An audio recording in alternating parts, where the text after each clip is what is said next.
ஜனநாயகத்தை எப்படி வீழ்த்த முடியும்? ஜனநாயகத்தையும் வீழ்த்த முடியாது, ஜனநாயகனையும் வீழ்த்த முடியாது.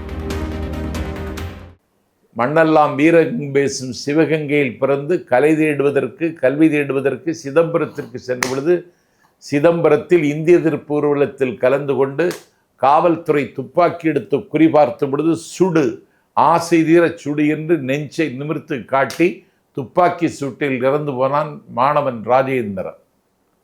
அது ராஜேந்திரனோட கதை தான் இந்த பராசக்தியில்ன்றாங்க. அதுதான் அதெல்லாம் நாங்கள் திரும்ப திரும்ப தமிழ்நாட்டில் பேசி பதிவு செய்திருக்கோம். அப்போ பராசக்தி படத்தில் அது இப்போது சிவகார்த்திகேயன் வச்சு எடுக்கும்போது விஜய்க்கு ஒரு பேக் ட்ராப்பாக தானே இருக்கும். அதெல்லாம் போகாது. விஜயே தளபதி விஜய் அவர்களே நடத்துகிற கூட்டத்தில் உறுதிமொழி எடுக்கிறார். நாங்கள் இப்படி உறுதிமொழி எடுக்கிறோம், அதிலேயே மொழிப்போர் தியாகிகளை போற்றுவோம்னு தான் உறுதிமொழியே.